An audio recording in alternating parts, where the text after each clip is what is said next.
Muchas gracias por acompañarnos en esta edición de viernes 6 de noviembre de Hora de Noticias. En este 6 de noviembre del 2020 tenemos mucha información para compartir, por supuesto, pendientes de una manera u otra de lo que está pasando con las elecciones en Estados Unidos. Ahora le vamos a contar, por supuesto.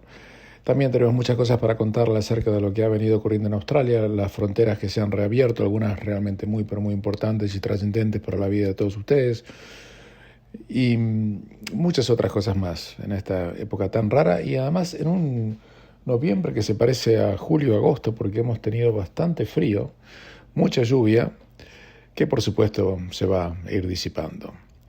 Por supuesto, esto es Radio Austral 87.8 FM para toda la ciudad de Sydney. También pueden escuchar este programa de Hora de Noticias a través del canal de YouTube que lleva mi nombre, Ezequiel Trump, así se pronuncia y así se escribe en español.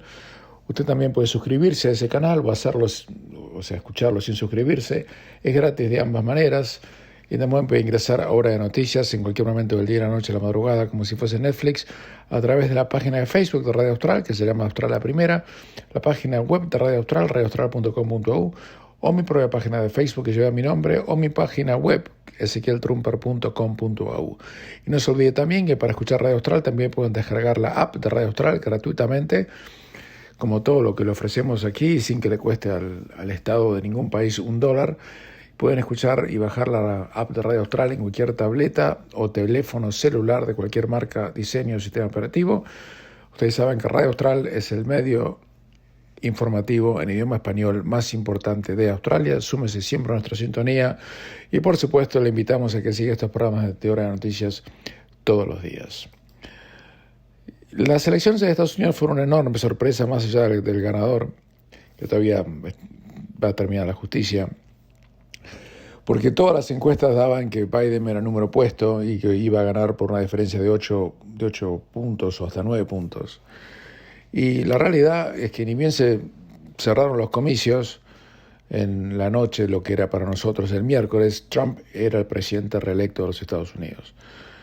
Llevaba una diferencia de 4% en Wisconsin, una diferencia muy grande en Pensilvania de 14%, en Michigan una diferencia de 3 o 4%, y con eso él ganaba, ya no hacía falta nada más porque había ganado Florida al galope, Texas había ganado también, y era número opuesto, a punto tal que Biden habló, dijo vamos a contar todos los votos, pero se sonó más un discurso de despedida que otra cosa. Y después apareció Trump. Para nosotros eran las 6:00 de la tarde, pero en Estados Unidos, en la costa este, eran las 2:15 de la mañana. Y empezó a hablar de que él temía de que aquí iba a haber un fraude, porque decía que no había perdido Arizona y sin embargo se la daban a su oponente. Y la realidad es que uno se fue a dormir diciendo, bueno, Trump es presidente. Pero cuando nos levantamos en la mañana de ayer, pasó algo muy extraño. La diferencia de Trump se había evaporado. Casi milagrosamente, lo que era matemáticamente posible, pero estadísticamente harto improbable. Y digo harto improbable porque la diferencia de la cual estábamos hablando era muy importante. Sin embargo, en Michigan, en medio de la madrugada encontraron 200.000 votos para Biden. También en la madrugada encontraron 1 millón de votos aparentemente para Trump en Pensilvania. En Wisconsin encontraron 100 y pico mil votos de repente para Biden. Todos los votos postales que iban llegando, o sea, gente que había votado por anticipado, aparentemente había votado en forma abrumadora, casi un 100% para Biden y no para Trump, lo que es hartamente improbable desde el punto de vista estadístico, porque generalmente, estadísticamente, los votos postales siguen una tendencia parecida, no igual, pero parecida a los votos que la gente emite en el día de la elección. Aunque se esperaba que los demócratas iban a votar antes, porque le tenían miedo al COVID, cosa que yo tengo mis serias reservas de que eso haya sido así, y los republicanos iban a votar en el día, lo que es realmente muy poco creíble.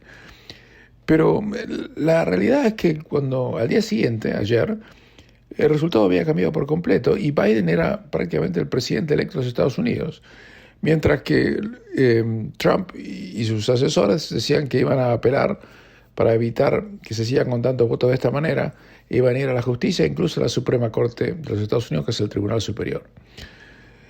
Y Michigan y Wisconsin, donde Trump estaba ganando por escándalo, de repente terminaron dándole el triunfo a Biden. Y obviamente esto tenía un tufillo extraño. Yo no voy a decir que hubo fraude porque no tengo ninguna evidencia para decir eso y yo no soy quien para decirlo. Pero me llamó la atención las declaraciones que hizo el ex embajador de Australia en Washington, Joe Hockey, que dijo que ocurrió un fraude electoral en los Estados Unidos y que no tiene ninguna duda que eso ha ocurrido. Trump dijo que había fraude, pero Joe Hockey, que reitero, ex tesorero de Australia, ex embajador en Washington hasta hace muy poco, dijo, hubo fraude sin duda. No sé si la prueba de fraude va a ser suficiente para cambiar el resultado de la elección, tengo mis dudas. Y un ejemplo que no tiene que ver con ninguno de los estados que les estoy nombrando. Habló en la capital de los Estados Unidos, que es Washington, D.C., un pequeño distrito, donde jamás en la vida ganaron los republicanos. Y nadie esperaba que los republicanos ganaran. Pero según el conteo de los votos en la capital, en Washington, Biden sacó el 93% de los votos. Y eso es, Hockey, que vive allí, dijo, eso yo no lo puedo creer. Ni cuando el presidente egipcio Mubarak llamaba elecciones y si había alguien que no votaba por él, le pasaba algo que mejor no describir por radio, lo digo metáfora, pero no demasiado, sacaba esos porcentajes. 93% de los votos, o sea que es el 7% nada más que votó por Trump. Algo raro está ocurriendo, pero lo que Hockey decía es que esto no me cierra y creo que el presidente Trump no va a aceptar resultados y que esto vamos a terminar en las cortes. La cuestión es que Joe Biden es prácticamente número opuesto, ya se dice que es presidente, con ganar Nevada, que prácticamente va a ganar, con ganar Georgia la alcanzaría, y una vez que ocurre eso, acá no termina la cosa, aquí va a haber desafíos electorales y van a saber lo que va a ocurrir. Los estados en los que todavía faltaba confirmar resultados eran Alaska, que son tres votos nada más que van a ir para Trump, Georgia, Carolina del Norte y Pensilvania. Pensilvania es muy importante, son 20 votos. Trump iba ganando por una diferencia de 700.000 votos y de repente la diferencia se achicó a 33.000. Eso es rarísimo. Estadísticamente es rarísimo y yo no voy a cometer la tropelía detrás de este micrófono de Radio Austral de decir la irresponsabilidad de que en mi opinión esto es fraude, porque reitero, yo no tengo evidencia de que eso sea y en todo caso lo decidiría la justicia, pero es muy raro. Es muy raro. La realidad es que Biden seguramente va a ser coronado como presidente de los Estados Unidos con una diferencia muy pequeña, un margen casi de error. Todas las encuestas que se habían hecho al principio y durante toda esta enorme y larguísima y exasperante campaña electoral, todos equivocados. Aunque todavía también cabe la posibilidad que en el recuento de votos la cosa se dé vuelta y Trump pueda ganarlo. Es raro que eso ocurra. Pero hay acá una diferencia muy grande. Usted dice, bueno, el 2000 pasó lo mismo con Bush y Gore. No, es distinto esto. No hubo ninguna alegación de fraude en la elección que Bush ganó en el 2000. Lo que pasó en esa oportunidad es que todo dependía de quién ganaba el estado de la Florida para ver quién ganaba la presidencia. Y había la manera en que se habían votado en ese estado era que daba una pregunta, un signo de interrogación acerca de algunos votos, si se había marcado a favor de Bush o a favor de Gore. Pero nadie habló de fraude, en todo caso era lo que era. Pero acá, del 14% de ventaja con 75% de los votos contados, a pasar a prácticamente a tener que ganar por una nariz, o estar 4% arriba en un estado pequeño, Ponga el estado de Ohio, que Trump ganó por paliza. Ohio es limítrofe con el estado de Michigan. Es limítrofe con Michigan. Y usted fíjese, o está al lado, y usted fíjese que Ohio lo gana por escándalo. Y Michigan pierde por una nariz. ¿Qué pasa? Cuando cruzan el estado la gente cambia de idea. Le acuerdo que no hay frontera entre sus estados, uno va de la cocina al living, ¿no? Entonces es muy raro, pero reitero, yo no quiero calentar el micrófono en forma irresponsable diciendo esto o lo otro. Hay antecedentes, el Partido Demócrata, cuando Hillary era candidata, en el 2016 y Bernie Sanders se le acercaba, hicieron trampa en ese caso, porque aparecieron gente que estaba registrada como votante del Partido Demócrata que fueron desregistrados y no pudieron votar por Sanders en la elección primaria. No lo puedo decir, no lo puedo afirmar. Si eso sí o no, pero es lo que se sospechó en su momento y después se quedó comprobado. Pero la realidad es que esto va más allá de Biden o de Trump. Acá estamos hablando, si ocurrió algo raro, que ya nos vamos a enterar con el tiempo, estamos hablando de que instituciones sacrosantas en Estados Unidos, el país con la economía más fuerte del planeta, y con instituciones democráticas, en Estados Unidos, por ejemplo, jamás un golpe de Estado. Estamos hablando de que algo muy sucio, de haber ocurrido algo sucio, ocurrió. Y eso socava toda la manera en que se maneja ese país. La mentalidad de los demócratas era sacarlo a Trump por las buenas o por las malas. Cueste lo que cueste, caiga quien caiga. Y cuando uno tiene esa posición, a veces uno toma atajos que no debería tomar en la vida. Pero reitero, les estoy diciendo cómo parece que las cosas son, no como me parece a mí que fuesen. ¿Cómo puede ser, reitero, en Pensilvania, donde había una diferencia de 697.000 votos y terminamos con un puñado? Toda la gente que votó postal, aparte de la gente que votó en forma postal, ¿eran ellos quienes votaban? ¿O alguien les llenaba la papeleta o tomaron papeletas y después las mandaron? Mire, estimado oyente de Radio Austral, vamos a dejar esto hasta aquí. Esto es realmente pero muy extraño. Biden se acerca, Trump desafía, pero final feliz no va a tener, va a ser un final pero muy complicado. Vamos a hacer una pequeña pausa, la vamos a seguir el próximo lunes, obviamente, con esto, y obviamente también durante el fin de semana, si sabemos de algo urgente que tenemos que compartir con ustedes, haremos un anuncio y saldremos al aire, pero yo lo que le quiero decir son dos cosas. Primero, las encuestas una vez más se equivocaron groseramente. Y además algo muy interesante. El voto latino en Estados Unidos no fue al Partido Demócrata. Los latinos votaron por Trump. Si no, jamás de los jamases, hubiese Trump ganado el estado de la Florida por 4 puntos de diferencia. Eso ya está sellado. Y eso a pesar de que Trump castigó duramente y retóricamente hablando a la inmigración mexicana y demás. Y sin embargo, los latinos votaron por Trump. Eso es algo que quería compartir con todos ustedes, porque gente como nosotros, que vive en Estados Unidos, así que nosotros somos ciudadanos australianos de origen latino, culturalmente ellos también lo son, pero en ese país, pero ahora han demostrado el apoyo por Trump. Pregúntense, se llaman Latino Trumpers, tienen mi apellido prácticamente, eso lo digo en broma, es una casualidad del destino, yo no tengo ningún parentesco con Trump. Pero fueron todos a Trump, a pesar de que en América Latina a Trump lo detesta la gran mayoría de la gente. Hacemos una pequeña pausa y continuamos.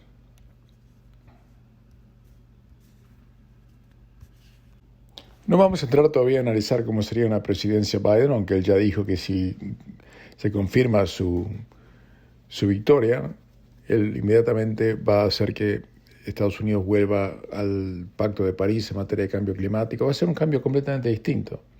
Pero dejémoslo eso en suspenso por unas horas o días más. Volvamos a Australia, que es donde vivimos nosotros. Después de todo, a nosotros no nos cambia la vida, aunque para Australia le hubiera convenido un triunfo de Trump más que un triunfo de Biden. Más allá de lo que usted piense uno y otro, es lo que más le hubiera convenido a Australia. Pero eso es otra cuestión. Igual Australia va a tener buena relación con la administración Biden sin ningún tipo de dudas, y eso, si es que se llega a confirmar, vamos a ver qué pasa. Pero mientras estamos viviendo acá, y tengo dos noticias muy importantes para darles. En primer lugar, a partir del 23 de noviembre se va a reabrir la frontera entre Victoria y New South Wales. Eso significa que la gente de Sydney va a poder ir a Melbourne, la gente de Melbourne va a poder ir a Sydney. A partir del 23 de noviembre, Gary Berejiklian ya le puso fecha y va a abrir las fronteras con Melbourne, porque en Melbourne ya no hay más casos. Hace varios días que no hay más casos, felizmente. Puede haber uno que otro, pero eso obviamente no cambia el panorama. Así que reitero, para todos ustedes que tienen familia, amigos en Melbourne, o gente que nos escucha en Melbourne que tiene familiares en Sydney, bueno, a partir del 23 de noviembre van a poder ir y volver, volar sin ningún tipo de restricciones.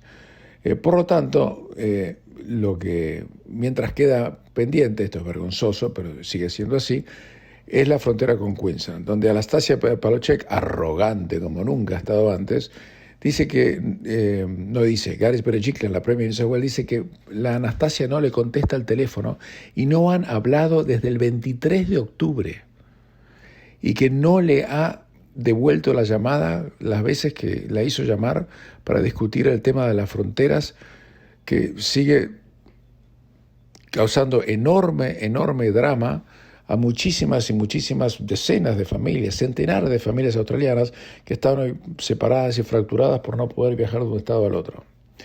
Y Berejiklian dijo que había intentado hablar con Palaszczuk, incluso el domingo pasado, para felicitarla por su triunfo electoral y discutir el tema de la frontera, pero dijo, no me contestó. La última vez que hablamos fue una reunión del Gabinete Nacional el 23 de octubre. Yo solamente puedo hacer lo que puedo hacer, yo trato. Yo puedo trabajar con alguien, puedo trabajar con cualquiera, pero si no me contestan el teléfono, ¿yo qué puedo hacer? Espero que el anuncio que hicimos ayer acerca de reabrir las fronteras con Victoria haga que el Premier de Western Australia y la Premier de Queensland escuchen y sigan el mismo camino. Ahora, mientras tanto, la Anastasia Palaszczuk no quiere cambiar nada y ni quiere discutir el tema hasta fin de mes.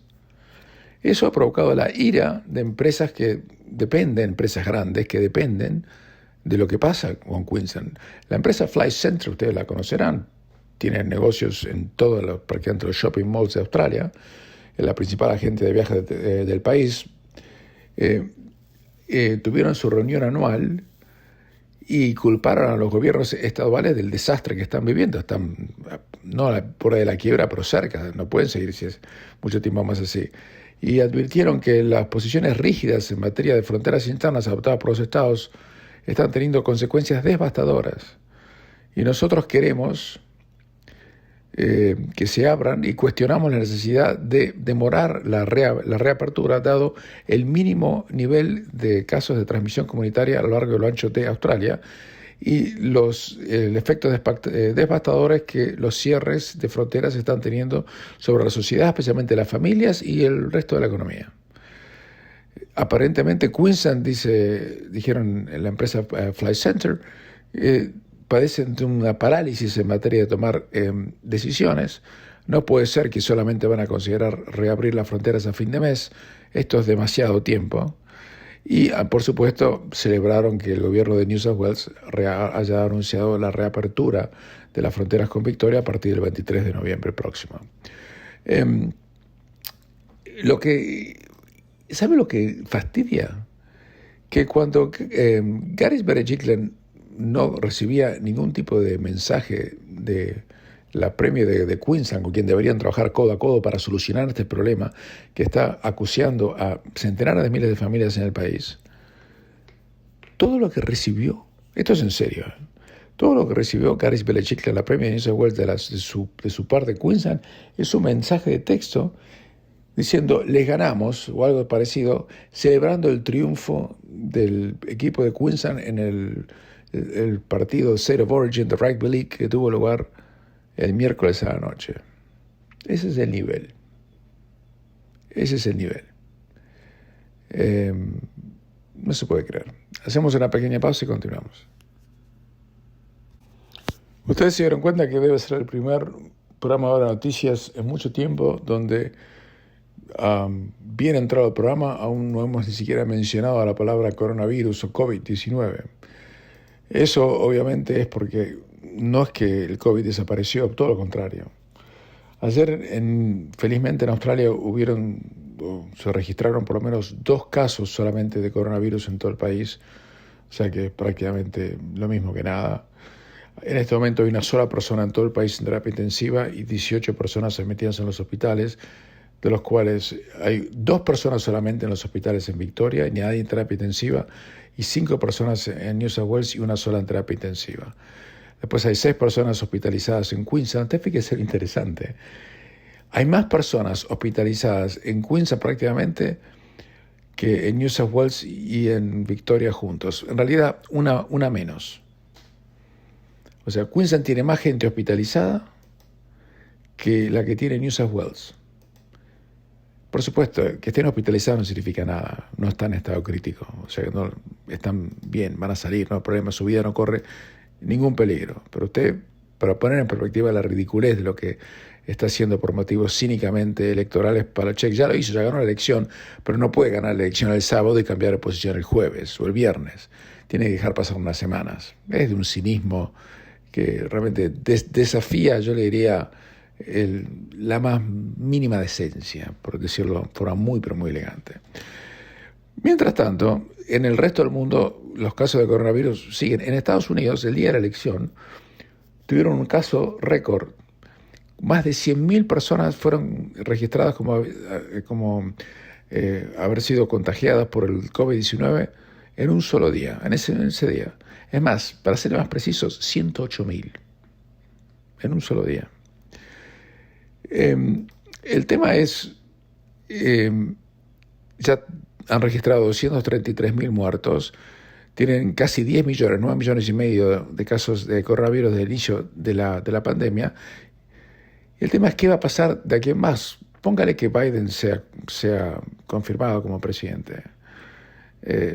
Lo que se rumorea por allí es que él va a querer terminar con el COVID más a la europea que a la Trump. Si es así, va a hacer un lockdown. Si es un lockdown, agárrese, porque el mercado de valores que subió una barbaridad cuando no se sabía definitivamente quién iba a ganar la elección, va a caer en forma vertical. Piensa uno, usando la lógica, pues si no, lo único que yo puedo usar es la lógica. Y la subida que tuvo el día de la elección no tiene ninguna lógica. Absolutamente ninguna. Pero el tema es, el COVID sigue y la pregunta que nos hacemos es ¿qué va a pasar? Bueno, en ese sentido, le cuento que el primer ministro Scott Morrison, que no ha dicho una sola palabra sobre lo que pasó en Estados Unidos todavía, dijo que la vacuna de Oxford va a empezar a ser producida en Australia a partir de la semana próxima. Que sea producida no significa que va a ser usada. La está empezando a producir porque no se puede hacer a las 8 de la mañana y ellos creen que va a andar, pero no están seguros si va a andar. La pueden fabricar, pero si después no se aprueba la fase 3 y no se aprueban los testeos, lo que van a tener que hacer es literalmente quemarla, descartarla, que van a tener que quemar. En un horno, literalmente hablando le estoy diciendo. Australia también firmó acuerdos internacionales esta semana que le van a dar acceso a 40 millones de dosis de otra vacuna que está siendo producida por una empresa estadounidense, se llama Novavax, y otras 10 millones de dosis de una vacuna que está siendo producida por el laboratorio Pfizer. O sea que el gobierno de Australia de alguna manera no está poniendo todos los huevos en la misma canasta, lo que es obviamente razonable. están esperando que una de las vacunas funcione, no saben cuál, y se van a agarrar de la primera que funcione y que esté comprobado que funcione. Eso es una excelente noticia, ojalá. El primer ministro dijo ayer que la producción de la vacuna de Oxford va a tardar varios meses antes de que pueda ser distribuida a los australianos, pero dice que este acuerdo va a poner a Australia en una mejor posición en el caso de que la vacuna ande bien. Y dijo, por supuesto, la vacuna va a tener que ser aprobada por las autoridades sanitarias y también va a tener que pasar en forma exitosa los últimos estados de prueba. Pero tenemos que asegurarnos que si estas aprobaciones son otorgadas, podemos movernos lo más rápido posible para poder darle la vacuna a la gente a la brevedad. Así que por eso la estamos fabricando mientras las pruebas de la vacuna están teniendo lugar.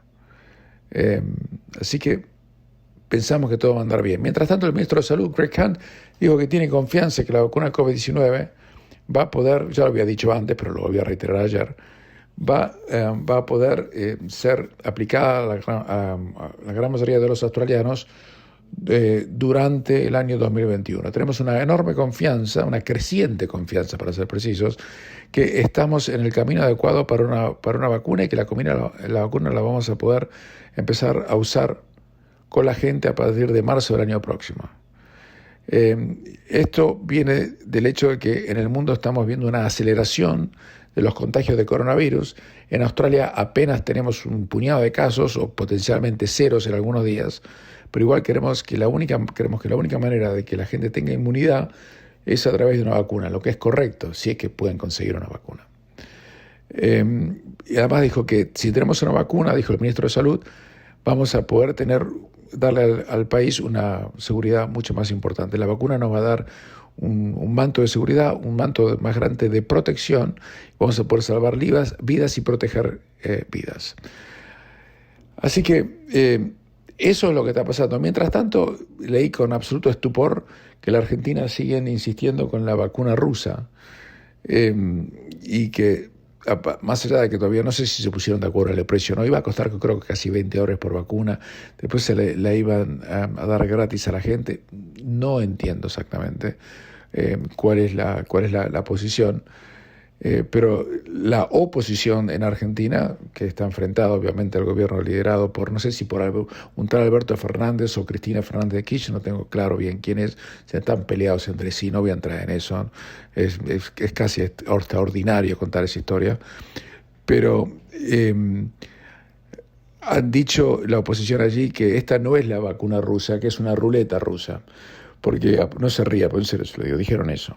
Porque dicen que la vacuna fue testeada solamente por 72 personas, o con 72 personas, o a 72 personas en apenas 42 días, y ninguna incluye una mujer. Muchas veces así yo no entiendo. Lo que le puedo asegurar es una cosa: si alguien me quiere meter a mí la vacuna rusa, yo creo que puedo llegar a salir corriendo en la dirección opuesta y batir el récord de los 100 metros llanos que ningún atleta olímpico alguna vez pudo haber conseguido vencer, porque ni loco. Literalmente, hablé con algunos amigos y familiares que tengo en Argentina, me dijeron ni loco. Y le conté la historia del presidente, dijo que no se la quería dar para no sacarle la dosis a otro argentino. No se ría, pero es así. El tema no es para reírse, porque si bien nosotros acá vivimos en la más absoluto confort de que no tenemos prácticamente virus, ayer en la Argentina hubo 10.600 casos, en Colombia 8.600. Argentina ya ha superado en el número de víctimas fatales por ejemplo, la República de Colombia. Argentina hoy tiene 32.520 muertos contra 32.013 de Colombia. Esto no es un campeonato olímpico, la aclaro, ni mucho menos. Pero lo interesante, lo terrorífico, es que en menos de 2 meses la cantidad de muertes en Argentina se ha más que duplicado. Escuchó lo que le dije, ¿no? En 50 días se duplicó. Y si sigue así la tendencia, para diciembre no van a tener 32 muertos, van a tener 60.000. Y yo estoy aterrado por mis familiares y amigos que tengo en la Argentina, como usted debe estar aterrado si los tiene también en algún otro país de Latinoamérica que no sea Uruguay, que es el país que mejor ha manejado la pandemia, de lejos. En Perú ya hay 34.000 muertos, pero el número de contagios en Perú ya fue de 2.800, mientras que en la Argentina fue de 10.000. En Chile ya hay 14.340 muertos. Vuelvo a contar lo que alguna vez reiteré hasta el cansancio. Los argentinos se burlaban de los chilenos, de mire lo que ha pasado Chile, la cantidad de muertos que tiene en Chile, comparen con nosotros los argentinos, que estamos bárbaros nosotros los argentinos, somos unos fenómenos, decía Alberto Fernández. Bueno, hoy Chile tiene 14.340 muertos, Argentina tiene más del doble, 32.500. En Uruguay han tenido solamente 61 víctimas fatales desde que esto ha empezado. Venezuela no les cree nada, tiene 814, pero no vale la pena ni comentarlo. Ecuador tiene 12.700 víctimas fatales. O sea que mientras nosotros estamos como estamos, allí la están pasando muy, pero muy mal. Y el problema es que no es solamente el COVID, la gente tiene miedo de morirse o de enfermarse seriamente. Cosa que usted en Australia no tiene miedo porque no tiene el COVID a su alrededor. Le digo esto para que de alguna manera pueda internalizar la felicidad que debería sentir por vivir en este país y no de los países de alguna vez que usted vino, y eso también por supuesto incluye a los españoles, donde en el día de ayer solamente en España hubo 25.000 casos nuevos y ya llevan más de 38.000 víctimas fatales. Hacemos una pequeña pausa y continuamos. Este programa de Hora de Noticias es auspiciado por mi estudio jurídico. Si tiene algún tipo de problema legal, de cualquier tipo que sea, llámeme al 0412-388-369. Si quiere hacer su testamento, su Enduring Power of Attorney, su Enduring Guardianship, temas de derecho de familia, cualquier otro tipo de tema criminal, comercial o civil, llámame al 0412-388-369. Mi nombre es Ezequiel Trumper. No solamente hago el programa de noticias de Radio Austral, sino que también soy abogado en Australia desde hace décadas. Espero su llamada. Se disputaron esta semana los partidos de la tercera fecha de la Champions League, que empezó hace exactamente 3 semanas además. Ustedes se acuerdan que la Champions League se juega una vez cada 2 semanas o una vez cada 3 semanas, pero es tan apretado el calendario, es tan difícil para los equipos que juegan partidos de liga durante los fines de semana y Champions League ininterrumpidamente todos los partidos de entre semana, excepto cuando hay fecha FIFA, donde los jugadores de elite tienen que viajar muchos a otro lado del mundo, otros a jugar con su selección en Europa. Es un calendario abrumador, esto no va a terminar bien, va a haber muchísimas lesiones, los jugadores que llegan al final de la temporada van a estar con la lengua afuera. El Borussia Mönchengladbach le ganó 6-0 de visitante al Shakhtar de Ucrania, el mismo equipo que le había ganado de visitante al Real Madrid. Para poner esto en perspectiva, el Real Madrid perdió 3-2 de local contra el Shakhtar en Madrid, y cuando el Shakhtar recibe el Mönchengladbach en Ucrania se come 6. No se puede creer. Eso para ilustrar lo que les decía, cuando los partidos se juegan sin hinchada, como se vienen jugando y se van a seguir jugando durante toda la temporada. Eso ha igualado todo, ha hecho que la condición de local o visitante no pese prácticamente en absoluto. El Atlético de Madrid empató 1-1 de visitante contra el equipo de Moscú, el Lokomotiv. El Salzburgo padeció el Bayern Múnich de local, que le hizo 6, pero el partido fue raro. Cuando faltaban 10 minutos iban 3-2. En los últimos 3 minutos, e iban ganando el Salzburgo durante una parte del partido. En un partidazo que tuve oportunidad de ver en su totalidad, el Real Madrid le ganó 3-2 al Inter de Milán, que tuvo bastante mala fortuna. Fue un partido muy bueno porque se jugó ida y vuelta, casi sin medio campo. Empezó ganando el Real Madrid con un gol de Karim Benzema a los 25 minutos. A los 33 minutos, Sergio Ramos metió un cabezazo, 2-0, parecía cocinado. 2 minutos después, un golazo de Lautaro Martínez, golazo por la definición y por la asistencia de su compañero del Inter, Varela con B larga, que le dio un pase de taco. Se pusieron 2-1, así se fueron al descanso. Y cuando faltaban unos 22 minutos, Perisic, con otro gran golazo, le empató para el Milan. Y cuando faltaban 10 minutos, una muy buena jugada del Real Madrid de contraataque preciosa, con un pase de Vinicius, y Rodrigo puso el 3-2 para el Inter. El Manchester City no tuvo problemas, sin despeinarse, ganó 3-0 al Olympiacos. El mismo resultado de local, igualmente de local, Porto sin despeinarse ganó 3-0 al Marsella. El Liverpool tuvo su mejor partido desde la pandemia para acá. Le ganó 5-0 de visitante al Atalanta, pero además golazos y con baile. El Liverpool, si sigue así, se va a prender a la carrera por la Premier League y se va a prender a la Champions, porque el equipo tuvo un bajón muy pronunciado desde que se reinició el fútbol después de la pandemia. El Ajax le ganó 2-1 al Midtjylland, y aquí quiero detenerme un momento. Ese partido no debió haberse jugado. El Ajax tenía la mitad del plantel o 9 jugadores infectados por COVID-19 y la UEFA los obligó a disputar el partido, porque las reglas dicen que si uno tiene 13 jugadores disponibles debe disputarlo. 13 jugadores significa 11 de campo y 2 suplentes. Una vergüenza.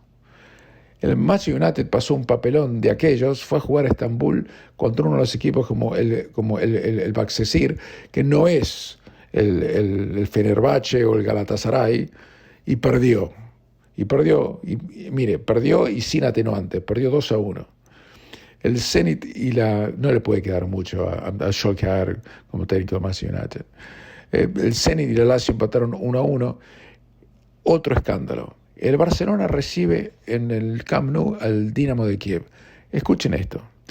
El Dinamo de Kiev, antes del partido, anuncia que tiene 9 jugadores infectados de COVID. 9.